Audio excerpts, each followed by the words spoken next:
The spear is real, its location is a matter of historical record, but the material it was made from is not iron, not steel, not wood, but bone. The question that has haunted relic hunters for centuries is not whether the spear exists, but where it was taken when the world stopped looking. We know the story of the centurion, the blood and water, the moment of mercy on Golgotha. But the story of the weapon itself, the story of its origin, and its final journey into the forgotten earth beneath Rome, that story has been erased from the official records. Who decided that this artifact was too dangerous to be displayed, too powerful to be venerated, and too sacred to be found? The answer lies not in the Vatican archives, but in the dirt and stone of a church that no modern map acknowledges. We all think the Holy Lance, or the Spear of Destiny as it is more dramatically known, is a single relic, passed from emperor to emperor, a physical symbol of earthly power. The reality is that there are at least 4 major relics claiming to be the same spear, scattered across Europe, each with a documented history that contradicts the others. This is the fundamental error in our understanding. We look for a single, linear chain of custody, but the truth is a tangled web of replicas, political forgeries, and deliberate misdirection. The most famous spear, the one in Vienna's Hofburg Palace, has been studied in carbon, dated to the time of Charlemagne, but not to the time of Christ. This proves that the object we are taught to revere is a copy, a magnificent and ancient copy, but a copy nonetheless. The original, the one believed to be forged from something not of this world, was hidden long before the medieval emperors ever claimed their own version. The entire accepted history of the spear is a decoy, a carefully constructed narrative designed to protect the true artifact and the secret it holds. Imagine the scene at the moment of creation. According to the ancient apocryphal texts, which were deemed heretical by the early church councils and subsequently destroyed, the weapon was not crafted in a human forge. The story passed down through a clandestine order, a brotherhood that predates the Vatican, tells of a broken being, an angel who fell not for pride or rebellion, but for compassion, who was punished for revealing divine knowledge. The legend claims that when this angel was cast into the void, a single bone from its corporeal form remained on the earthly plane. A smith, a mysterious figure known only as the brother of the blade, took this bone and, using techniques that have no name in any surviving language, shaped it into a spear of impossible lightness and unnatural sharpness. It was never meant for war. It was meant for a single purpose, to be the instrument of a prophecy. The spear was not a weapon of aggression, but a key, a tool intended to open a door that was meant to be locked forever. When the Roman soldier drove that point into the side of Jesus, he was not merely confirming his death. He was fulfilling the final clause of a cosmic contract, activating the object's true function and sealing its purpose for the ages to come. The blood that flowed down that shaft was the activation trigger, and the spear, having fulfilled its purpose, was rendered useless as a weapon, but became something else entirely. It became a vessel, a container for a power that could not be allowed to fall into the wrong hands. This is where the logic of our world breaks down.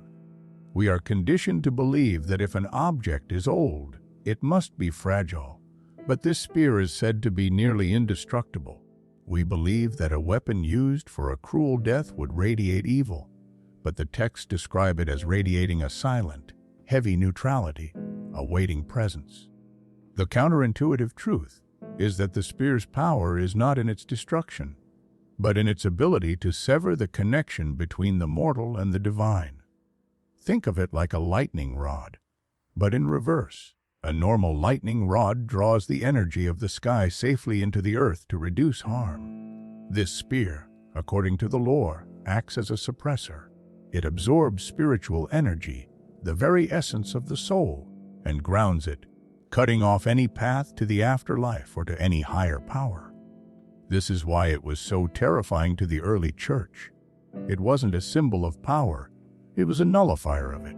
The emperors who claimed to hold the spear held a fake, because the real one would have silently undermined their claim to be appointed by God. You see, the true spear is not a trophy to be won, it is a cage. A cage that holds the last physical echo of a fallen angel, and to touch it is to risk being drained of everything that makes you human. This is why it was hidden, not to be worshipped, but to be forgotten, buried beneath a church that was built over it to serve as a silent, stone guardian. The road to its true resting place begins with the persecution of Christians in the 4th century. An order of monks, sworn to silence, fled the chaos of Constantinople. They carried a wooden box, unadorned, unmarked, that contained the spearhead. They traveled west, avoiding the main roads, moving only at night. They settled in a small valley outside Rome, a place that was considered cursed by the local pagans. There, they built a chapel over a natural spring, a place of cleansing.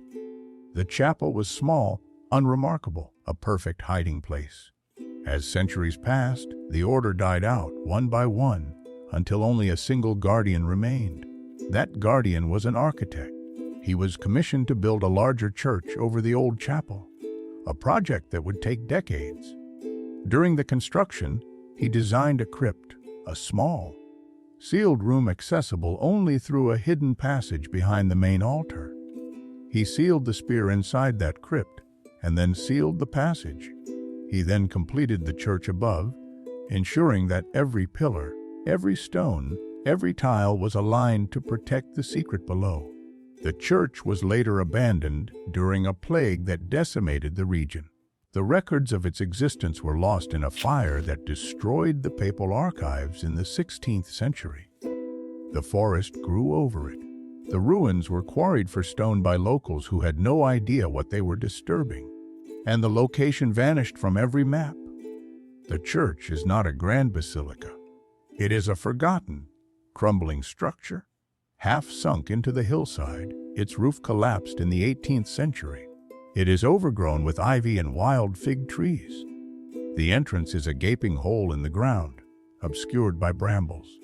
It is located within sight of the modern ring road of Rome, yet so hidden that the sound of traffic is muffled by the dense foliage. Inside, the mosaic floors are broken. The frescoes are faded to shadows, and the air is thick with the smell of wet earth and decay. The main altar is a massive block of travertine stone, still intact.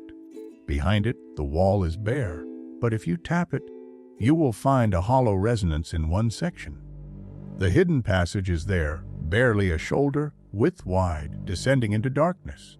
The crypt at the bottom is flooded with groundwater, murky and cold. The box is still there, submerged, protected by the water from the air that would have destroyed it.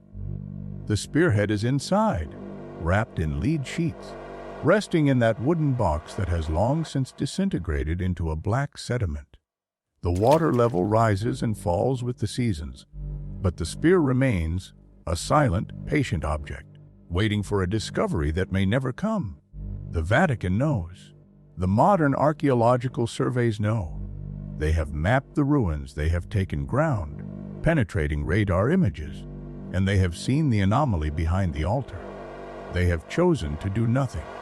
They have sealed the area, claiming it is a safety hazard due to structural instability. But the true reason is fear. They fear what the spear is. They fear the scriptural contradiction it presents. They fear that if it is brought to light, it will not be seen as a holy relic, but as proof of a heretical narrative, a story of a weapon that was never meant to exist. The spear is the physical embodiment of a forbidden question, and the Church, after 2,000 years, still has no answer for it. The spear is not a threat. It is a testament. It is a witness to a moment that split history in two. It is a fragment of something impossible, hidden in the most mundane of places, a ruin that is forgotten precisely because it is so insignificant. The search for the Grail, the search for the Ark, these are epic quests that capture the imagination. The search for this spear is a quiet, desperate hunt, one that ends in a flooded hole in the ground, beneath a church that never made it into the history books.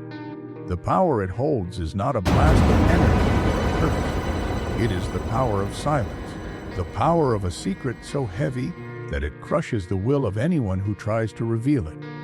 And so it waits beneath the traffic, beneath the city, beneath the weight of our own collective denial.